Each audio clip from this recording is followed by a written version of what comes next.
My mom used to say that nothing good happens after dark. But you know what? In my life, I've actually found that I've learned the opposite. Sometimes the best things happen after dark. The conversations that we have, that we avoid in the daylight, the truths that men bury, the whispers that women talk about, the things that we're all thinking, but no one dares to say. Well, Gloves Off After Dark is where we bring all of that out into the open, the bold, the seductive, the unfiltered. It's not just a show about men, it's a space for men and women to face what's real and maybe, just maybe, co create something healthier. I'm your host, Dr. Kalpana Sandar, and no, I'm not doing this alone. With me is my co host, Joshua T. Berglan. He is known as the world's mayor, and I chose him for a very specific reason because his life is very different than mine. And, well, of course, he's a man, so that helps. And our perspectives may not always match, and that's exactly why these conversations matter. Tonight's topic: the weight of silence. What happens when men are not allowed to express their emotions, their fears, their shame, all of that? Well, you know what? It takes a toll. And we're going to find out on Gloves Off After Dark. So let's welcome my co host, Joshua Berglan, and we are going to get into it.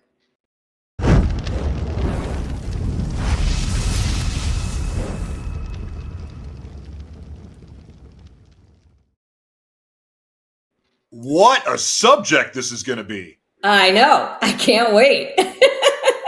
Oh my gosh, I have so much to say about this one too. Oh, I know you do. And that's why I thought it was a great topic. I was like, this is something that's going to shake people up. And it's important, you know? So, just for those of you out there, I mean, obviously, this is a topic that you and I are going to talk about, but it's especially important to me because I have two sons, two Mm. adult sons. And, you know, I've seen this firsthand from a mother's perspective. So now I get to hear it from a man's perspective.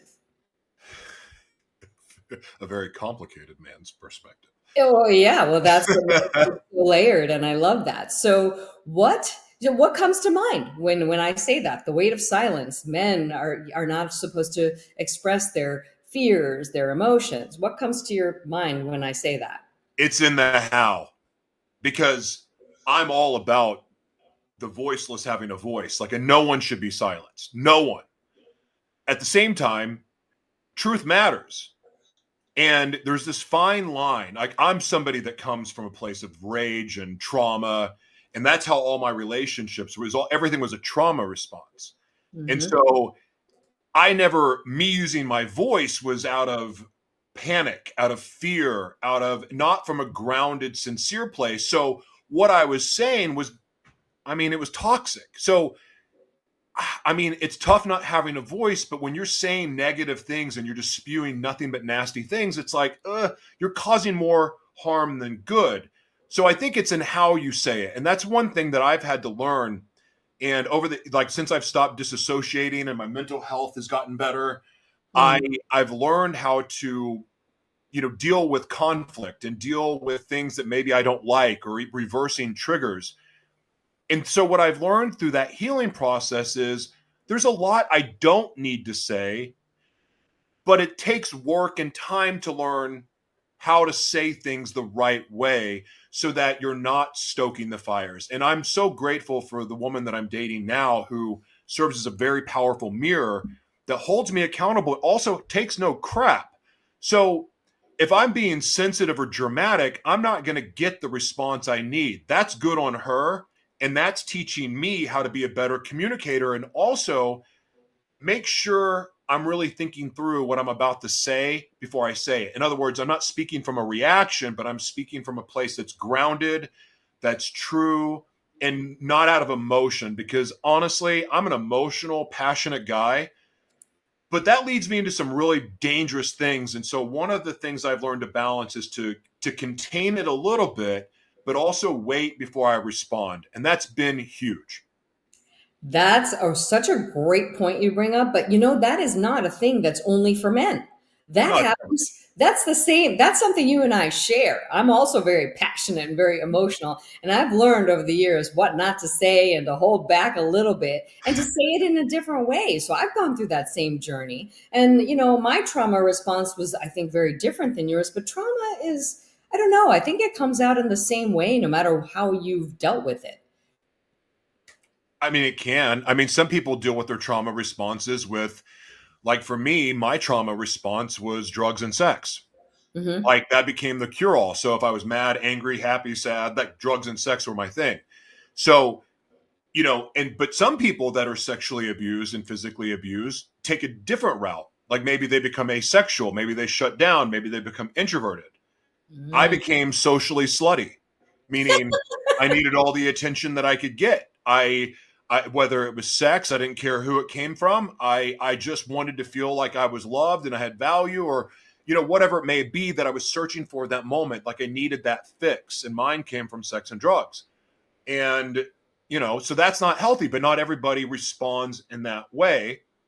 It's differently, but nonetheless, anything that any way that we react or respond that is not true to ourselves, I think it kind of leads us to some pretty dark places, regardless, whatever the trauma response is. I would agree with you there. So let's just put this out there. Your trauma response was at least more fun than mine. It Okay. was, I mean, I mean, well, I don't know. It sounds more fun. I don't know if it was, but it uh, sounds it. it was My, dangerous and risky. So I'm not going to promote chemsex abuse, but I true. mean, yeah, it's obviously fun until it's not. That yeah, and that's a really good point. That's really good because of course somebody listening to this may think it's all fun and exciting, but that's what you're here to show us that it's not necessarily. Hold on, really quick before we move on from this. I want to make this part clear: 6 overdoses, multiple times in jail, HIV. Yeah. Like, there's consequences for it. There's And I'm glad broken marriages, broken homes, losing my twins when they were young and had to give it up for adoption. There's consequences. I love that you Oh, said that. I love that you said that because I kind of purposely just said that it was fun just to see what you'd say. Of course, I'm, trying to get it out of you. And I want people to know that because there is a cost of everything that we decide to do. Now, I'd say my trauma response was a little different because I grew up in a home that I just never was given love without I had to earn it. I always had to earn it. I was not given love unconditionally. So I thought that love had to be earned, meaning that I had to behave a certain way. I had to do certain things to be loved, to be appreciated, to be worthy. So that was my trauma response. And I went the other way and, didn't do like those things, but I was an overachiever, a workaholic, and filled with so much rage.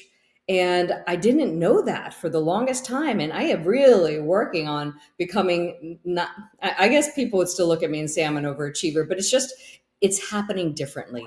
I'm kinder to myself. I'm happier with what I do. I only do things that I'm aligned with. So this is what I'm saying, that things can look very different, but have a similar origination point. yeah, 100%. So now, do you think that the trauma response? I mean, how did you start by being silent, or did you feel like you had to be silent? Where did that come from?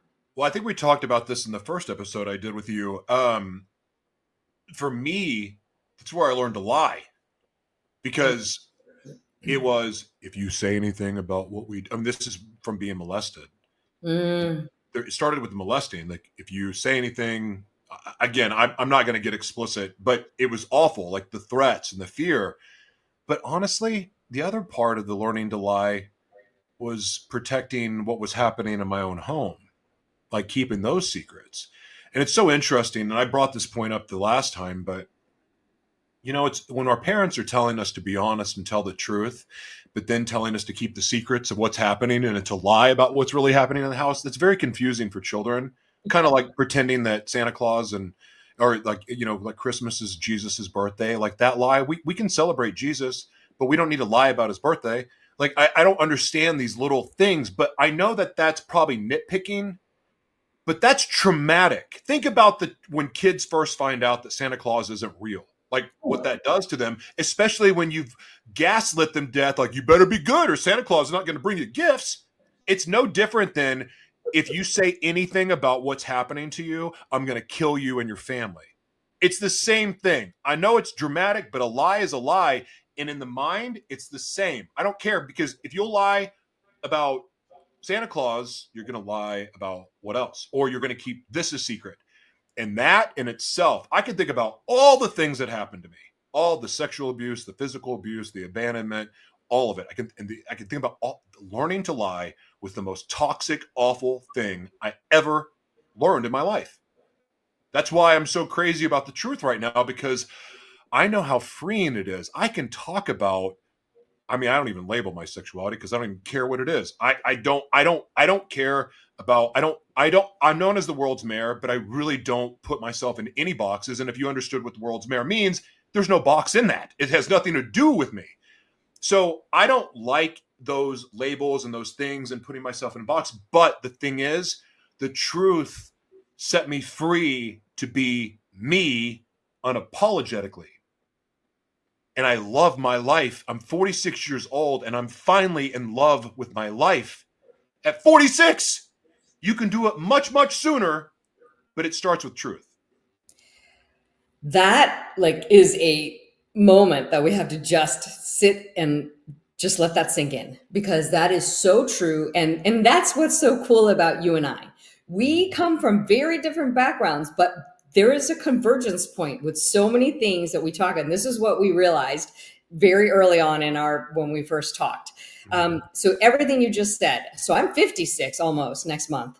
And, you know, just now started to love my life. And I joke, I say, if you're not orgasmic about your life, well, you need to be, you know, I mean, you need to be. And my life looked great on paper, but I was not excited about it. And so for me, the truth was shaped differently. So I always told the truth, weirdly. Yeah, yeah, I did. But you know what? I was always ostracized for it. People walked away from me. They don't like me. And then I just started to, I wouldn't say I started to lie. I started to dim it down. I started to dim myself down because I just was like, I'm too much for everybody. Oh my God, I'm too much, too much, too much. Got to just fit in some sort of box, make myself more palatable. So my journey was a little different, where I always told the truth, but maybe not in the realest way. And I'm learning to now own my truth and be unapologetic about it. And now I just tell the truth. And if I lose people, fine. If the people who are in my life love me for who I am, and it's actually a great thing. You wind up getting rid of all the people who don't belong in your life very quickly. So I'm like, great, leave. Bye. It's, I mean, honestly, having a lot of friends can be the most lonely thing someone, I mean, can experience. Yeah. I don't know if it's possible to have a bunch of really good quality friends that feed you, and or feed you as in feed you, not like feed you, but support you and elevate you. And like it seems complex. This said, I'm somebody that spends most of my time isolated, and I don't, like, I have a lot of friends that live all over the place, but like I don't hang out, I don't do stuff like that. So maybe my perspective is a little bit skewed. But when I meet people that have a bunch of friends, I'm like, that's stressful. like I don't know if I need that in my life. But at Yeah. the same time, having a core group of people, like, you know, the inner circle, I guess. Mm-hmm. I've never referred to my friends that way, but the people that are closest to me, it's different. They're all doing their thing. They're all pursuing their dreams because we're all like-minded. So we don't have time to chat on the phone like, you know, high school friends. But we're in each other's lives. We elevate each other. We support each other in the way that we need to be supported. We hold each other accountable. That doesn't feel lonely. That feels loved. Having a partner, she's tough. She holds me accountable. She holds me to a higher standard. That makes me feel loved because that's what I want for myself. I don't want someone to tell me how pretty I am and how sexy I am and how talented I am. I mean, I do want to hear it every once in a while, but I also want my butt kicked to push me to be great. I don't know how I got off on that, but there you go. No, no, I like that because that's another sticking point for me too. I mean, I meet people. I was actually telling my friend last night when I was talking to her, I said, I have a trigger When women are just like, "Oh my God, you're so awesome," I get that a lot. So that's actually the start of a very toxic friendship. I've noticed that that cycle has played out over and over again. So my friend, the one I was talking to last night, her name is Carla. She never started that way. But we do have a very massive admiration for each other and massive respect, but it's not that toxic BS. So she would just disagree with me and tell me the flat out truth, and I would do the same with her, but we're okay. That's what I want. And in the same way, I want a partner that's going to do the same thing to me. I find two types of men that I attract. Most of them are the ones that are kind of like the toxic woman, they're like, "Oh my God, you're so amazing," and ooh, the whole thing. And I mean, yeah, it feels good for like a week. And then I'm like, "Oh my God." Or the ones who are scared to fucking death and run the fuck away. And the minute they feel some surge of my power and they're like, "Oh my God, that's way too much. Let me run away like a scared little boy." So that's usually what I find. It's one extreme or the other. And honestly, I am still waiting. I mean, I'm figuring if you found a woman who'll kick your ass and be honest with you, there's a man out there who could do it too.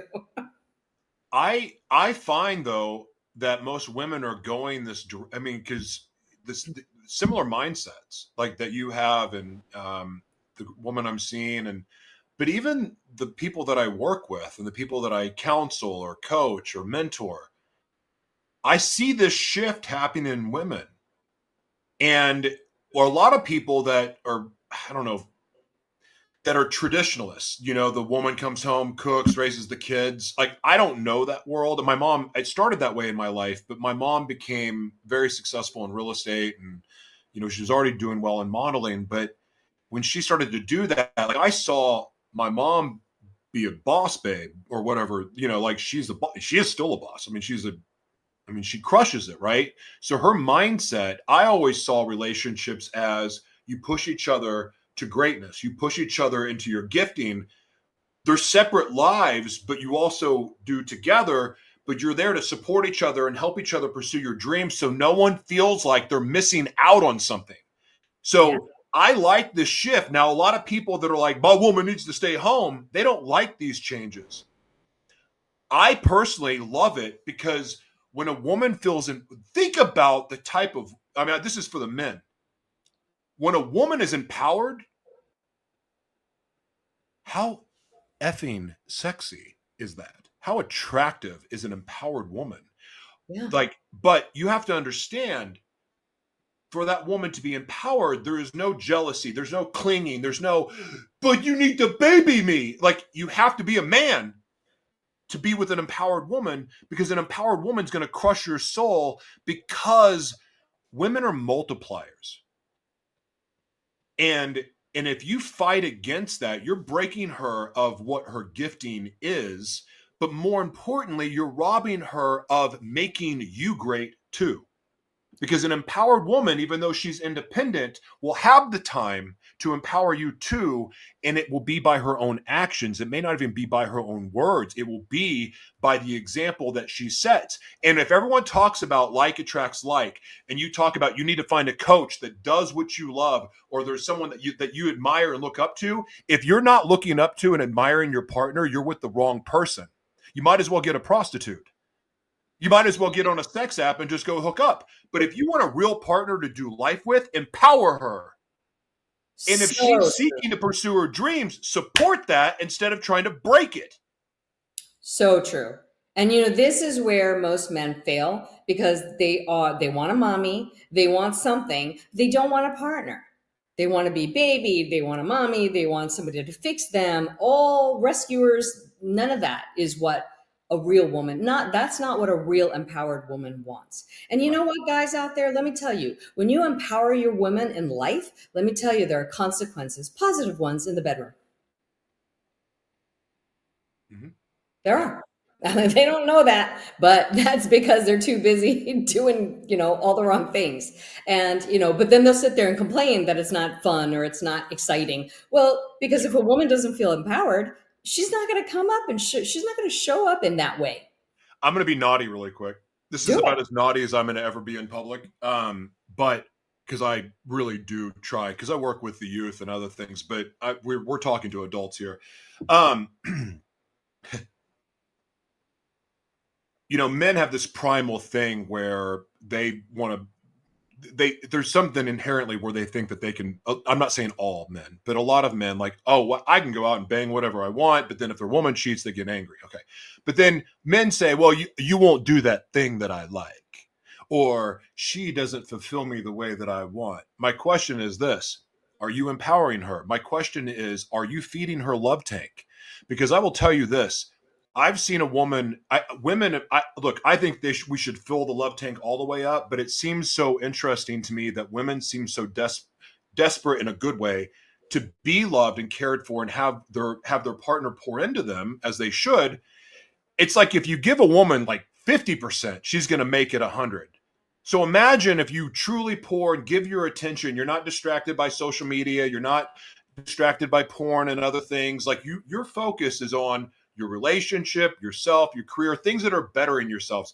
In that relationship, an empowered woman is going to do and give you, she's going to do that naughty thing that you're afraid to, that you go to a prostitute or you go cheat on, and then you're going, well, she won't do that thing. My bet is you weren't honest that you wanted to do it in the first place. And secondly, you're not feeding her love tank. And because you're scared to be honest about what you really want. And look, we're all kind of secret freaks.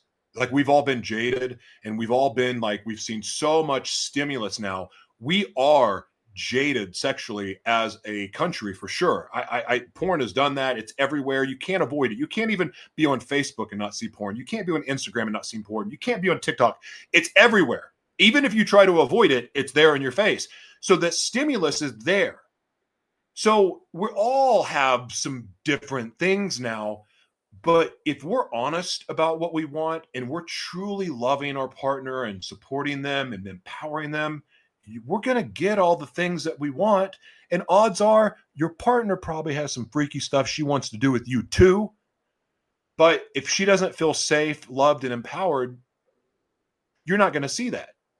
Exactly. Exactly. And the rest just feels like an excuse, just to do whatever and not face the truth of It's what's lazy. actually It's happening. lazy.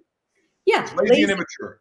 Yeah. Because you don't have the guts to say it or really talk about it and have a mature conversation about it. I've always felt there's no rights or wrongs with whatever people want to do. Just make sure you're bringing it up and having a decent conversation about it. And whatever's good for two people, that's their own business. I'm not here to judge. I don't care what people do, frankly. And, I know that's not popular opinion, but I don't care. And, recently I had this woman who judged me about something. And yet what she was doing was way worse. And that, in my opinion, and so it's just incredible. She judged me on somebody that I was seeing because there was an age gap. But what she was doing was pursuing the same age gap in the opposite direction, so she likes older men. I like them younger. And I'm just not afraid to say that. I don't care. Frankly, because I feel younger than I am and I look younger than I am. So a 56-year-old man to me looks like 70 most of the time. I'm not saying that there are not exceptions out there. But I mean, the last guy I was dating, I was like, he wasn't as fit as me. He was same age as me. And I was like, dude, if we get into a fight, I'm going to have to protect me and you. And I don't like how that feels. Well, you can actually fight though. So Yeah. like you know what you're doing. I was like, I don't know. That isn't really kind of turning me on a whole lot. But so what she was judging me about was that. And she said, well, she just judged me like from, oh, it was awful. Meanwhile, I could have judged her for so many things. She was in rehab before she was 21. She was sleeping around at the age of 13, she's told me. She pursues older men so she can get a Birkin bag. I'm sorry. I thought that was way worse. Well, I mean, I'm listening to this going, God, I did way worse than what she did. So, I mean, it's like, and I turned my life around, but yeah. I get what you're saying. Judging is the judging part. It's not what awful. she did. It's awful. Like, why? Because we all, I don't know. I don't even know how like, I think people judge to make themselves feel better, but I don't really think it makes people feel better. Well, the irony was the fact that I could have judged her on all of those things because I live a very different life and never did any of those things. I could have completely judged her, but I never did. And then she comes back and she judges me. And I'm like, what in the world? I said, that was the end of that. I mean, that was the end of our friendship. Yeah, I mean I don't know how I actually see, they always say the opposite sex can't be friends. They can if there's boundaries set. Yeah. I just don't know how people are friends with the same sex. Like that part is complicated to me because women are not nice to each other. Like Mm-mm. it is awful. Like women do not support each other unless if it's like they've joined a cult, like it becomes this cult like thing, then they join that. But it's not rooted in reality. It's like the feminist movement was created by men. Like so like that's just blind sheep doing this. I'm all for women empowerment, but that swung the pendulum all the way to some other ridiculous place. I'm all for, I don't care if you're gay or trans or whatever you identify as, but this whole LGBTQITVVBB, SWVY, XWZT, that's a funded movement. It's a funded movement. So there's an agenda behind it. It's not about equality. It's a lie. Look, I'm blessed to work with the UN. I get to speak at the UN. I get to do a lot of things with global organizations. I know the Agenda 2030 and the things that are happening right now. And it's like, it's also very, very obvious. There's just a lot of well-funded movements to be able to push people into a certain way of doing things that is really unnatural and not for them. But the problem is, while all this is happening, it feels rapey to have these things pushed on us. We should instead be spending our money and our resources on empowering people to live the lives they were created to live, because if you're living in purpose, you don't have time to be a racist, homophobic douchebag. In fact, when you're living in your purpose, you're seeking to elevate, you're seeking to make the world a better place, you're seeking to serve, you're not seeking to eliminate. So that gets rid of racism, that gets rid of discrimination and judgment. If our leaders in our media, instead of stoking the fires of division, start to bring people together and provide everyone equal opportunities, instead of having this, I'm all for the wealthy, but at the same time, the system is also rigged against a lot of people as well. I know this for a fact, and there's changes coming. We are there's just all of this deception, but I really wish that we could create the space where we could celebrate each other's uniqueness and differences, because honestly, that's where we learn. That's where we grow. That's where we go, you know what?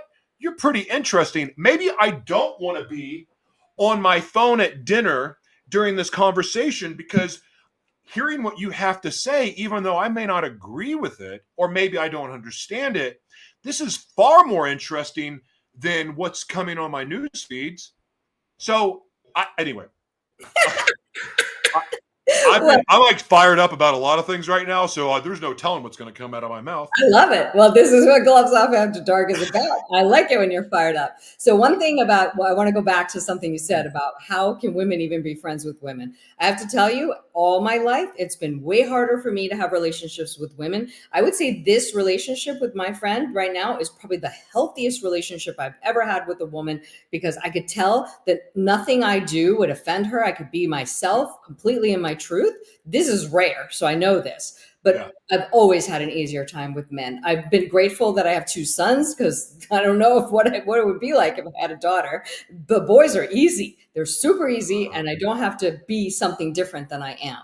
So I would, that's been my world, to be honest. So I agree with that. And as far as like really what you said about just accepting one another, I agree. I think if you're really living in your purpose, you don't have time to judge other people and be so closed-minded. I love talking to people with different viewpoints because I learn things from them. I mean, I grew up thinking monogamy was the only way of life. You know, that's what my parents said, and that's what, I was married for a long time. And then after I got divorced, I started talking to people with a lot of different viewpoints. And I always found it interesting. I didn't know what I want to do. I still probably don't really know what I want to do, but I like hearing all the different viewpoints, and it expands my horizons. And that's how we all should really try to be. That's an interesting the monogamy question. I mean, growing up in religion and even being an evangelist, like I've had a rough relationship with that because I'm different sexually. Like I'm not when I say different, like, again, I'm not going to label it because it's not labelable. It's just kind of what it is. It's more energy based, soul connections. Like, that's how I see attraction. Mhm. It's not about looks per se. It's about attitude and energy. And anyway, Mhm. uh, like, go off in a wild tangent. But one of the things for me, because I was, I'm a swinger and sex clubs, and I was a sexual deviant. I was a chemsex addict. And then when I got sober, I went straight abstinent because I'm like, I don't even know what's real for me. And it took time, and it took a couple of years, and I was like, oh no, I'm still this way. like, like it wasn't the drugs after all. I'm still this way. And then I had to decide, okay, what's right for me? So it's like, it's weird because I am all for whatever. As long as no one's being hurt, it's not illegal, no Mhm. children are being hurt. Like, I don't judge any of it. I don't care. But for myself, I've chosen monogamy for myself because I know it's what's actually best for me. One, I believe in soul ties.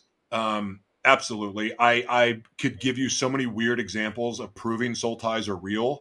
The energetic exchange, the changing of the DNA. I could give a 4-hour presentation on this. Mhm. And so then I got into this place. Well, as long as I find somebody with like-minded energy, then I can have a ethical non-monogamy or be an ethical swinger, whatever. But then I started to realize, oh, wait a second. This is a massive distraction for me because I really love sex. And if I know that it's okay for me to do this, then all of a sudden it's going to be like, well, now, like, whatever relationship I'm in, or if I'm trying to work, and it's like, well, I could just go on this sexcapade. So it became a distraction. And so, like, I knew for me what was right was monogamy, was finding somebody that I truly saw as an equal partner, a queen, and that we elevate each other. And it's about the purpose of why we're together, and then taking all that crazy energy and just pouring it into each other sexually. I've never done that in a relationship until now. Mhm. And it's been more fulfilling for me. I mean, do I still get all the crazy thoughts? Yes, I do. But for me, I've realized that monogamy is the right way forward, and the only way I really want to live my life, because it's the only way that I don't get distracted by my former deviancy. That, by the way, I never quit liking. I never stopped loving drugs. I never stopped loving crazy sex. I just found something that I loved more, and that was the purpose I was created for, and that's how I've been able to stay sober. The only way. Mhm. Only way. Well, I think there is a lot in that because the bottom line is your life and your history is kind of made you decide something that was right for you. And that's really what I always say. Just let each individual decide what's right for them based on their specific journey. There's Yeah. no one size fits all. And for me, I mean, again, I'm really kind of undecided. I think that, when I meet the partner that's the right fit for me, it could be an entirely different story. But here's the thing, what I have equated monogamy with over my lifetime is complacency. And it doesn't have to be that. It's just what has shown up in my life. Oh, I've got her, so I don't need to worry about anything. I don't need to show up. She's not going anywhere. Like, we're good. That complacency. So to I me, think, go ahead. Sorry. yeah, yeah, sorry. There's just like, to me, that's what it makes me think. I know in my heart of hearts that that's not necessarily true, Yeah. but that's just what I've seen. So that's just part of it for me. So this is part of what I'm writing about in my book. My new book is called Sex, Sovereignty, and Synchronicity. Hmm.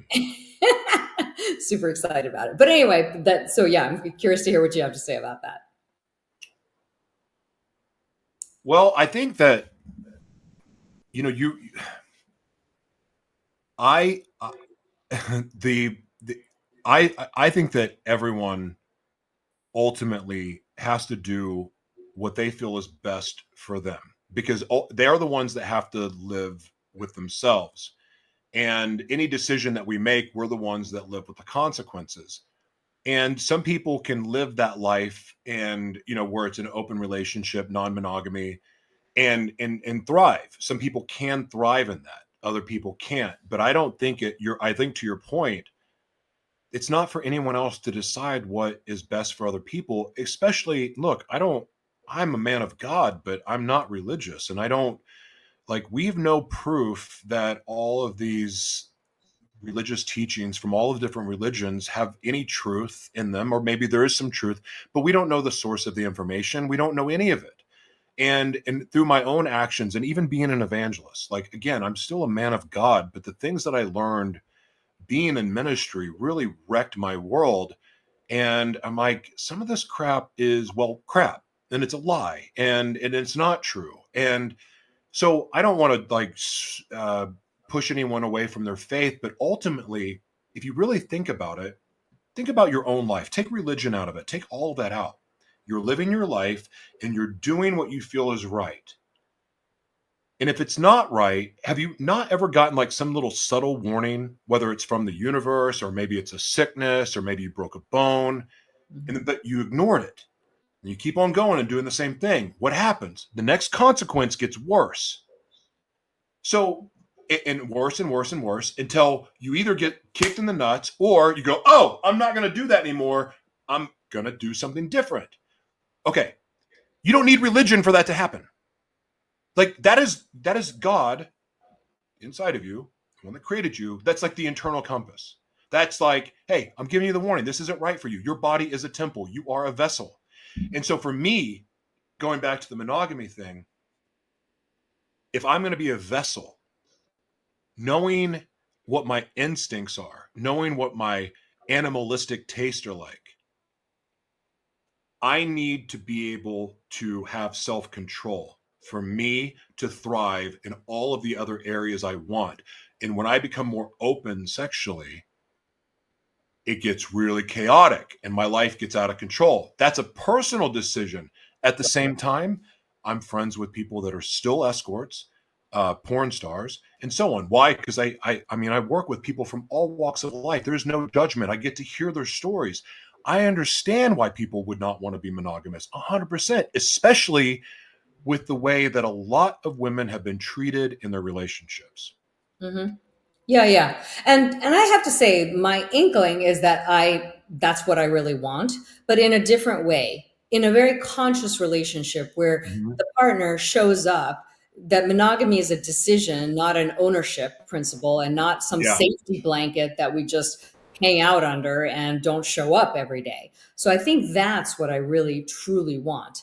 I'm not really interested in doing all crazy things, to be honest, but I think that I just want somebody to just show up and be present and not just think, oh, just because we're monogamous, I don't have to show up emotionally or anything.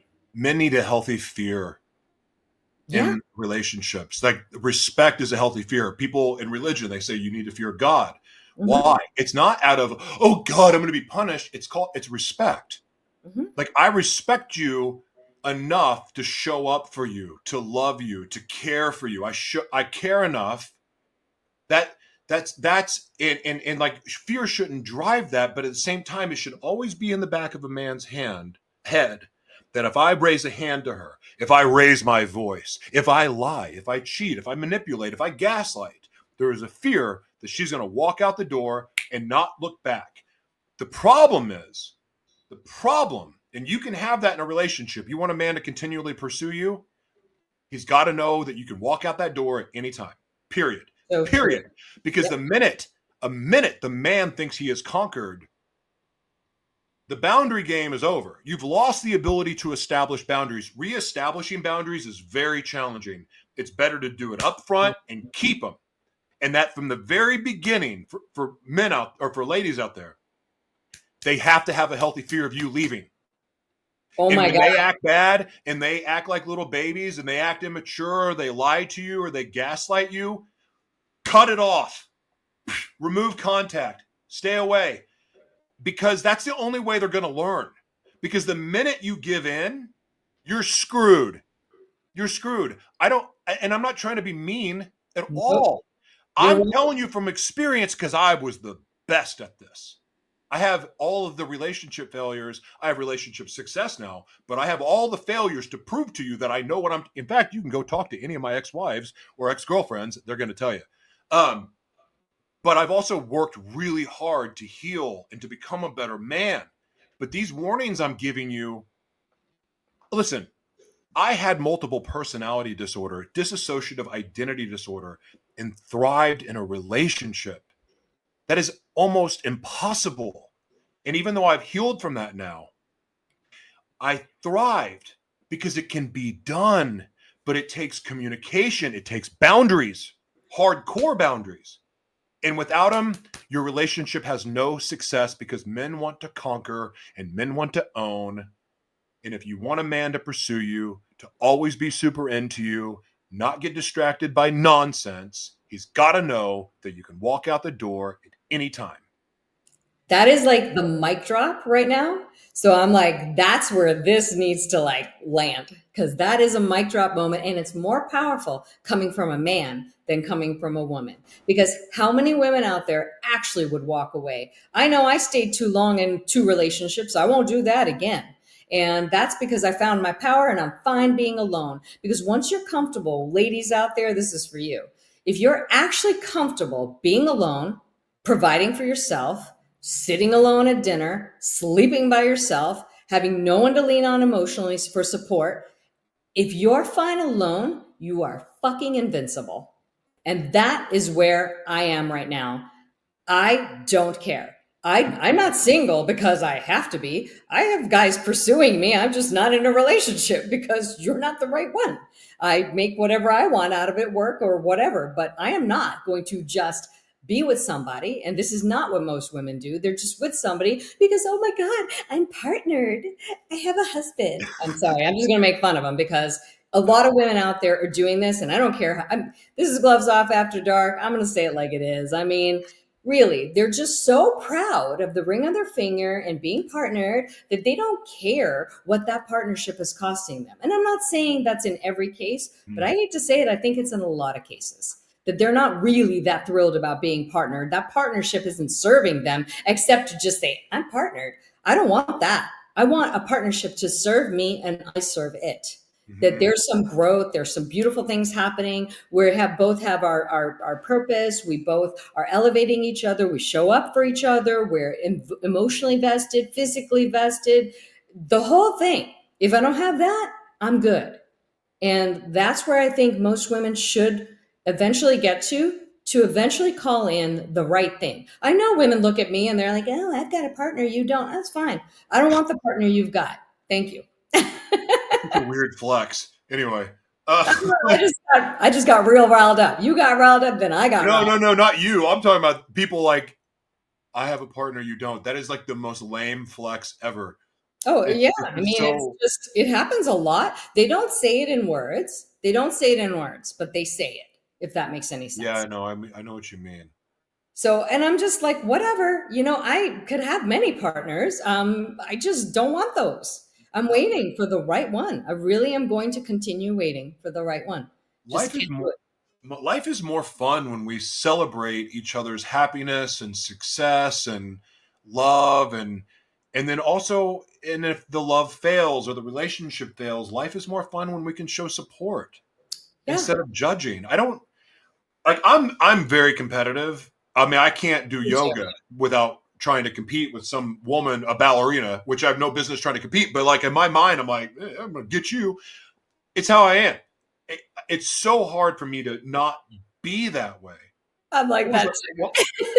I had a point. I lost it. Never mind. I was going somewhere with that, but anyway. Anyway, I think you were trying to say that we should all be supportive of each other. Yes. Oh, because everything is, there's just like, there's sports competition and like social media and the trash talk and the vile, and then just people lie on each other. Like, how is that fun? How is it fun to lie on someone else's name or to lie on what someone else's did? Like, isn't it more fun to discuss what really happened instead of pretending something that happened and then discussing that? It just seems weird. Oh, totally. Well, I think like that was the mic drop moment. Like, women know that let them know you can always leave. And this is not a game. This is just seriously, let them know that you will leave because you actually really, really would. And I think that's the perfect end. And now I'm going to be so excited because I'm going to be thinking about more discussions like this. Because for all of you out there, Josh and I are going to be doing this once a month. Typically, it's the last Sunday of the month that this episode airs. So if you enjoyed this content and you feel free to like, share, pass it on. This is going to be obviously on YouTube, and it's also on LinkedIn. So might be a little racy for LinkedIn. I'm like, wait a minute, maybe I don't put it on. No, you should see some of the stuff I put there. Oh, okay. All right. Wait a minute. I was like, maybe this shouldn't be on LinkedIn, but it is already. Whatever. Okay. My original broadcasts were a little bit more extreme than what I do now. But anyway, so that's where you can watch it. So last Sunday of every month. And again, Josh, thank you so much for co-hosting this with me. It is so fun to talk about this stuff. So Josh and I started having these kind of conversations, and that's when we said, you know what? We need to do this on camera and do this in front of other people. Same thing happened with Carla and I, which is interesting how these things happen. Carla and I are about to launch a podcast, Unbound and Uncensored. So that should be launching sometime in October. I haven't finalized everything yet. So keep an eye out for that one too, because that's going to be fun. So thanks, Josh. You guys, all of you, thanks so much for watching. Have a great day or night, I should say. Bye. Bye. Thanks, everybody. We'll see you next time. Gloves Off will be continuing as normal every Sunday. Gloves Off After Dark, the last Sunday of the month. Bye, everyone.